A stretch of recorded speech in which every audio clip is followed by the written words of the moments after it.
Make sure the levels are right. The levels are right. All right. All right. Whew. What a day. What a day. What a day. What a day it has been, yo. Peace, y'all. I got my little audio equipment over here, so I'm making sure everything is correct, from the lighting to the audio to the backdrop.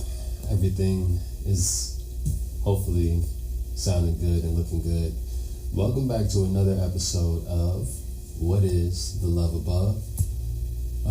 A series I started to give more context into the music and everything that kind of went into specific songs on my most recent album, The Love Above. So, you know how you have these programs like Genius where they break down the lyrics, and then you have other programs that talk more about the artist, and kind of like what goes into the method in the madness, so to speak. And I feel like independent artists, we need to create our own platforms in order to not only showcase our work, but also tell our story. A lot of the times we look for outside outlets, which I'm not, trying to talk down on anything else or anyone else. But I think if you can do it and produce it yourself and tell your story, why not do that? And so that's what this series is about. It's basically just highlighting certain things, certain key details, certain bars, and just talking about it a little bit. Yeah, so today I'm going to be discussing Little Village. Little Village, man, it's one of these. First of all, it's like the oldest song on the actual album itself. We initially recorded and produced that record back in 2015.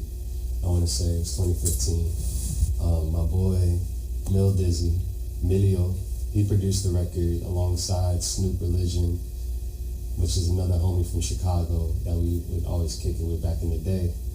And I remember this vividly. So basically, the homies would always come and visit.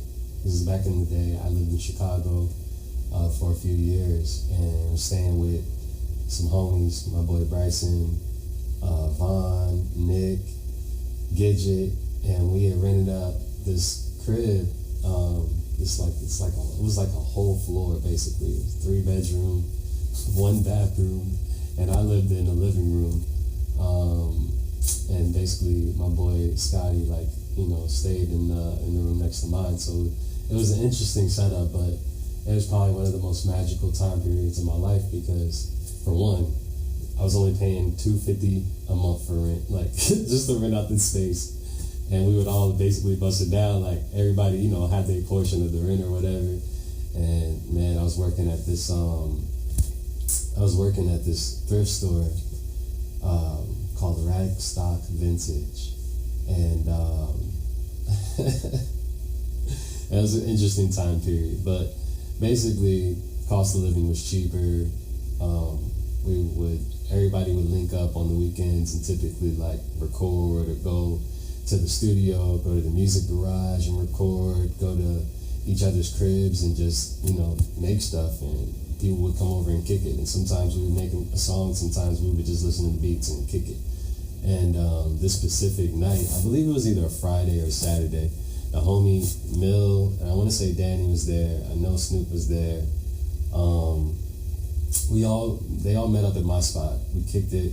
Snoop, I want to say, was the one that initially told Mill to sample Avant.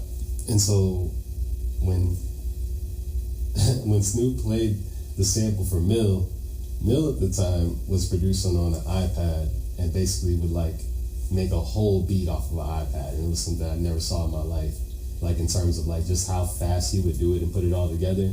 Before I was really producing on the level I'm producing now, I didn't even know about mobile production like that until I met Mill Dizzy. And when I saw his process, I was just like, dog, this is so cold. And so by that time, we had already worked on projects, made music together. So the familiarity of creating was super easy.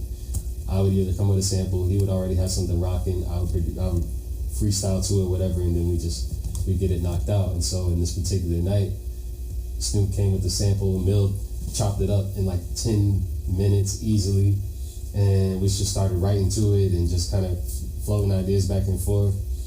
And then next thing you know, we slide over to Snoop's crib and we record it in his home studio. And Snoop is super talented, yo. Like, this man can do everything from produce, rap, all that. And like, you know, just super talented dude.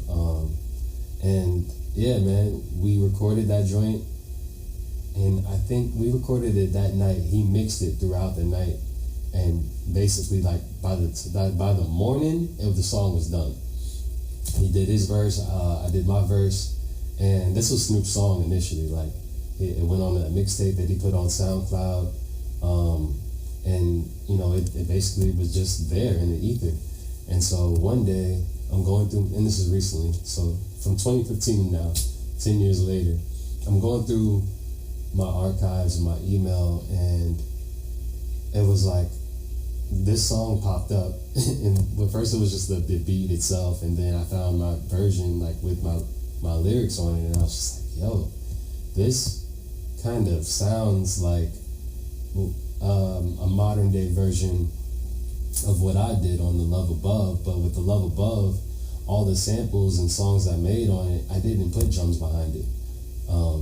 And even though I love 808s and kicks and snares and hi-hats, I think sometimes when you're blending soul music that already has those elements in it, like, to add another layer just for, you know, 808 effect or that big wow loud sound, I didn't really think that was necessary in this time around. So Little Village is the only song on the album that actually has like drums, like 808s, kicks, snares, all that, and it stands out, but at the same time it fits, if that makes sense. And when you hear the album, you'll understand a little bit more about like the structure in it and how it goes and blends from each side. But yeah, man, I really wanted to showcase and talk more about the song, talk more about the lyrics.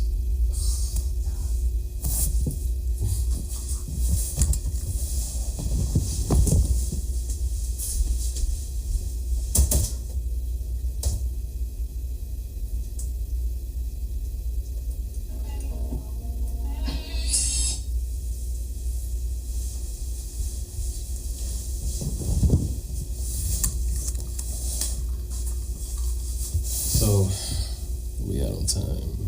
Okay, a few minutes. So, yeah, I really wanted to, sorry, I had to have a little intermission.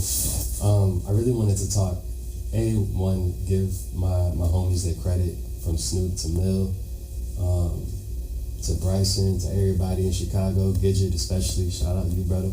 I really wanted to give everybody their credit, you know what I mean? When it comes to this music, everybody that's involved with it is the only reason why it was ever there to begin with. And so to go from that time period to now, it's like full circle moment, because all my homies have kind of gone on their different directions and different paths, and I still got love for y'all. So I want to make sure that y'all are always credited, not only just in the credits itself, but also in real time video, you know? So yeah, between that, it was when, I don't know if I mentioned this, but literally the crib, the reason why it's called Little Village is the crib that we recorded it in was in a little part of Chicago called Little Village, off the Pink Line, if you're familiar. Yeah, man, we made that classic in a day, and it was awesome, and it still holds like weight now. You know, it doesn't feel dated. It feels like something that could have came out yesterday, or something that could come out 10 years from now. And I really wanted to give it its own story and allow it to be told properly. So when I started out writing to it, it was almost like an instant. I knew what kind of cadence I would have, and so the first bar is kind of like an introduction to who's talking, right? So the first bar is